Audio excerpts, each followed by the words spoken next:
A sloth, a donkey, and a curious human. Send a prompt and see what they're doing.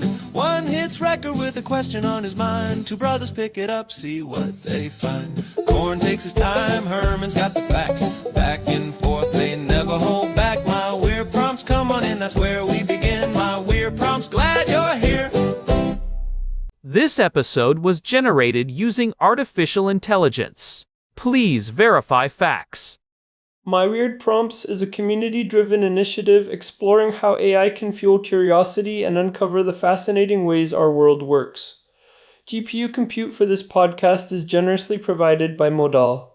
Learn more at modal.com. Herman, I was looking at a map of the world the other day, and it struck me how we use the word democracy to describe countries that look completely different from each other. We use the same three syllables to describe a tiny island in the Pacific, a mountain kingdom in the Himalayas, and the United States.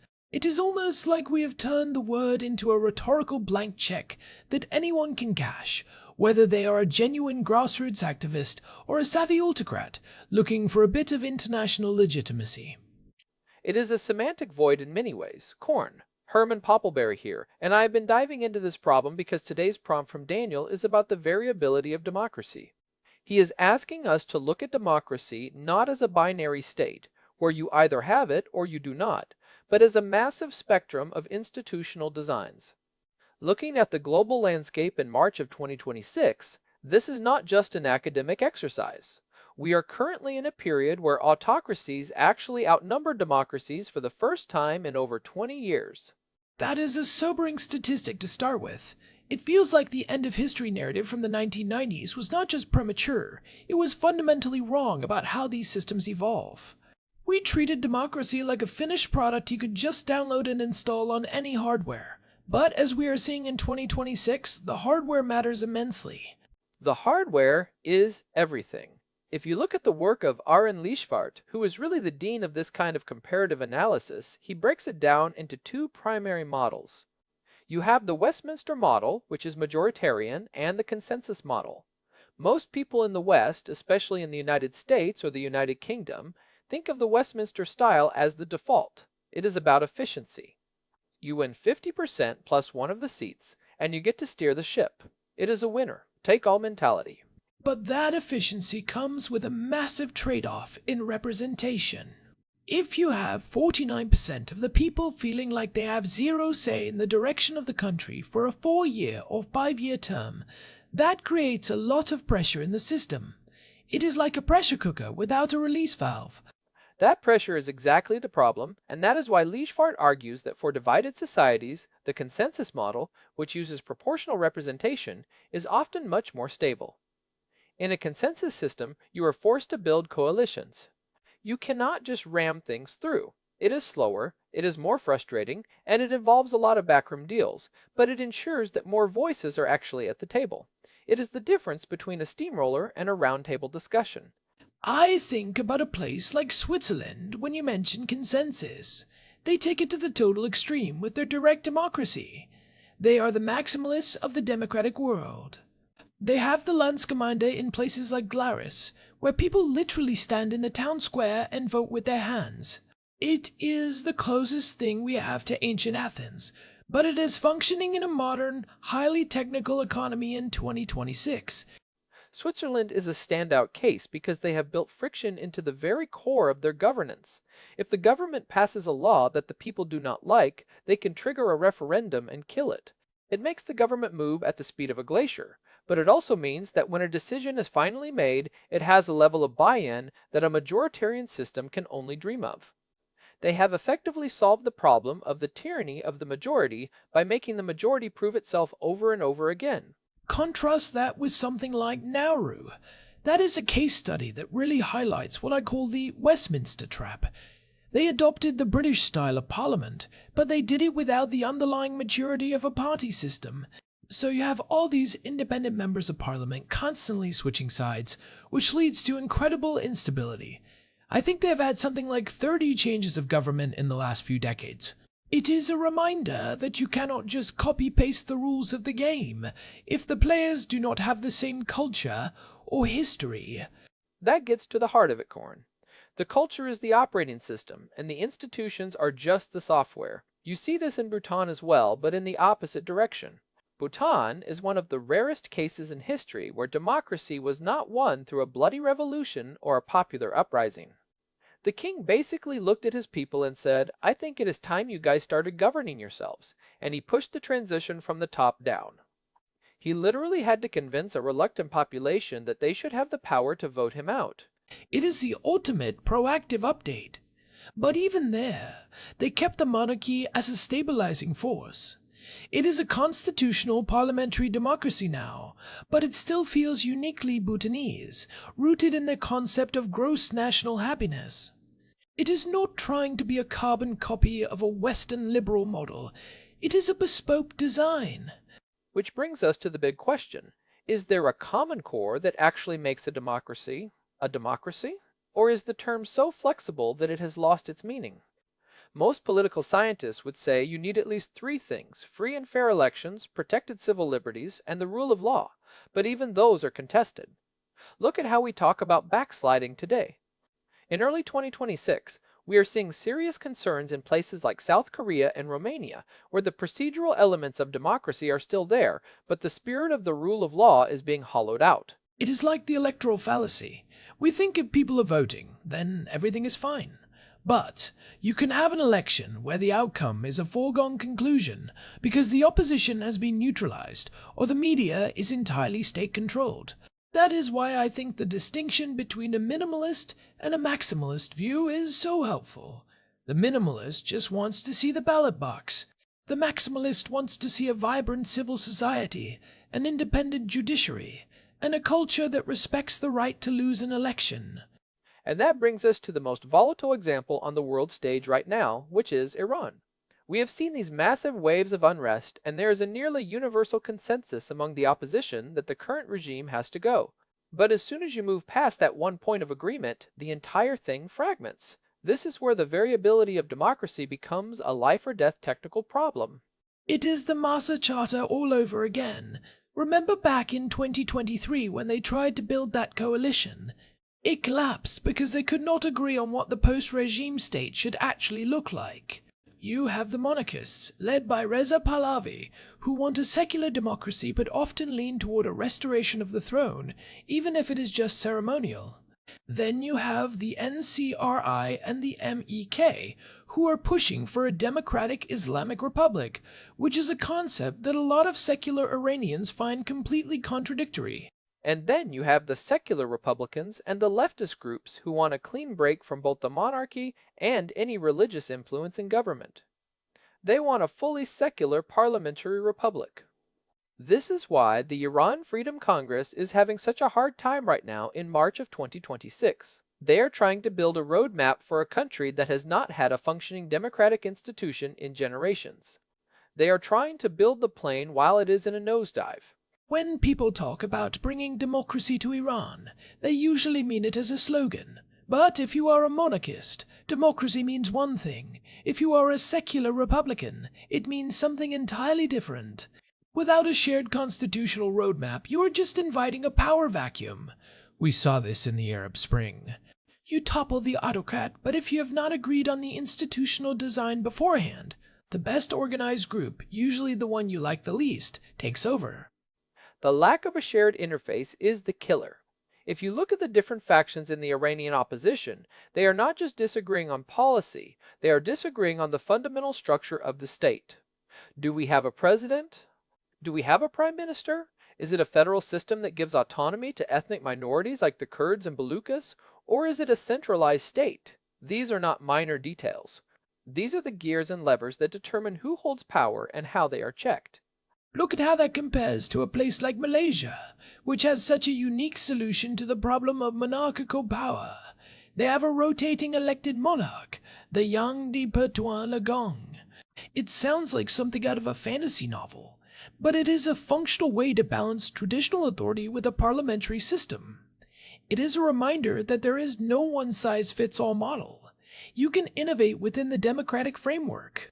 Or look at Liechtenstein. It is a tiny principality, but the citizens have the power to dissolve parliament via referendum. They have a level of direct oversight that makes most Western democracies look like autocracies by comparison. The point is that democracy is a modular system. You can plug in a monarchy, you can plug in direct referendums, you can plug in proportional representation, as long as the core logic of popular sovereignty remains intact. But that core logic is what is under attack right now. We mentioned the backsliding earlier. Why do you think we are seeing this trend toward the strongman model in 2026? We have gone from a world where democracy was the only game in town to one where autocracy is presenting itself as a more efficient, more stable alternative. I think it is because democracy is inherently noisy and slow. In a world of instant communication and rapid technological change, people are losing patience with the friction of a consensus model. They want results, and they want them now. The strongman promises to cut through the red tape and deliver. But what they miss is that the friction is the point. The friction is what prevents the system from flying off the rails when a truly dangerous leader takes the wheel. It is the difference between a car with no brakes that can go 200 miles per hour and a car with a sophisticated braking system that can actually navigate a corner. Sure, the fast car is exciting on a straightaway, but as soon as the road curves, you are dead. That is a perfect way to put it. And when we look at the backsliding in places like Romania or South Korea, what we are seeing is a deliberate attempt to cut the brake lines. They are attacking the independent institutions that provide that necessary friction. They are trying to turn a complex, multi-layered system into a simple majoritarian machine that they can control. In South Korea, we have seen the executive branch increasingly bypass the legislature, and in Romania, there have been repeated attempts to weaken the independence of the judiciary. These are classic moves in the autocrat's playbook. So, if we are looking for a litmus test for these movements, whether it is the opposition in Iran or a political party in a Western democracy, we should not just listen to their slogans. We should look at their stance on institutional design. Do they want to eliminate checks and balances? Do they want to centralize power? Or are they willing to accept the slow, frustrating work of building consensus? Right on. If a movement says they want democracy, but they are not willing to define the institutional limits of their own power, then they are not asking for democracy. They are asking for a mandate, and those are two very different things. A mandate is a blank check. A democracy is a ledger where every withdrawal has to be justified. It feels like we are in a period of massive forking in the democratic software. We have the Western liberal fork. We have the direct democracy fork in Switzerland. We have the constitutional monarchy fork in Malaysia and Bhutan, and now we have these autocratic forks that are trying to use the language of democracy to subvert it. It is a crisis of compatibility. It really is. We are trying to run 21st century society on 18th and 19th century institutional designs, and the cracks are starting to show. That is why I find the Iranian case study so vital. It is a laboratory for the future of governance. If they can find a way to bridge those deep ideological divides through clever institutional design, it could provide a blueprint for other nations struggling with polarization. But it requires moving past the poetry of the protest and into the prose of the Constitution. I love that. The prose of governance. It is not as exciting as a protest in the streets, but it is what actually determines whether your children will live in a free society. The poetry gets you to the table, but the prose is what keeps you there without killing each other. And we have to acknowledge that 2024 was a turning point. It marked the 9th consecutive year of global democratic decline. When we look at the data in 2026, we see that the decline has not just continued, it has accelerated in some regions. The number of people living in what are classified as closed autocracies has risen significantly. This is not just a dip in the road, it is a change in the terrain. Which is why understanding the spectrum is so important. If you think democracy is just one thing, you might not notice when it starts to change into something else. You might think that as long as you are still voting, you are still in a democracy. But if the choices are curated and the results are preordained, the vote is just theater. That is the electoral fallacy in action, and it is why we need to be much more precise in our language. When we support movements abroad, we should not just be cheering for freedom, we should be asking about the separation of powers. We should be asking about the rights of the minority. Because a democracy that only protects the majority is just a slow-motion autocracy. I think about the practical takeaways for someone listening to this. When you are looking at the news, or you are evaluating a political candidate, ask yourself, are they strengthening the interface, or are they trying to bypass it? Are they respecting the institutional friction that keeps us safe, or are they promising a level of efficiency that can only be achieved through autocracy? And for those who are passionate about supporting movements abroad, like the one in Iran, we need to move beyond the vague goal of bringing democracy. We should be asking, what is the constitutional roadmap? How will the rights of ethnic and religious minorities be protected? What are the checks on the new government's power? Because if we do not ask those questions now, we are just setting the stage for the next strongman to step into the vacuum. We have covered a lot of ground today, from the mountains of Bhutan to the streets of Tehran. It is clear that democracy is not a single, fixed model. It is a diverse, evolving spectrum of governance that requires constant maintenance and a deep understanding of its own internal mechanics. It is not a destination you reach, it is a practice you maintain. It is a living practice, not a static achievement.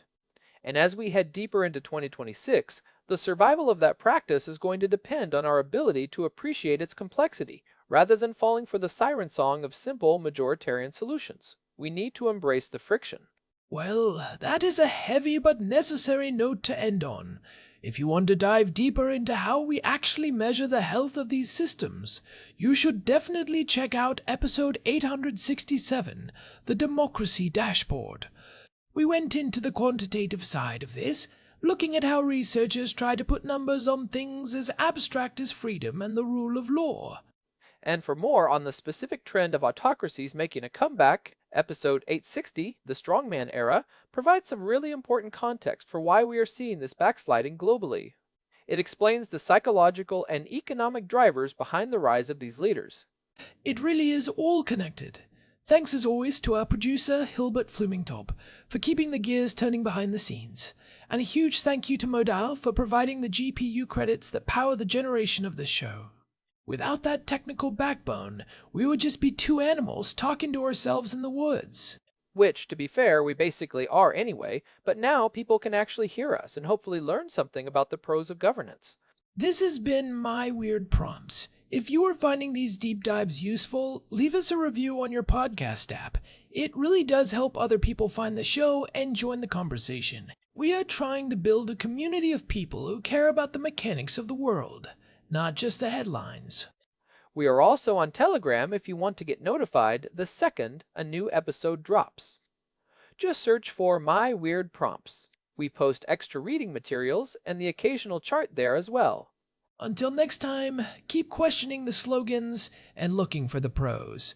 See you then. This episode was generated using Gemini Flash 3. Text-to-speech engine was Chatterbox. Thanks for listening to our show, My Weird Prompts, where our thoughts go from slow takes to facts on cue. We change and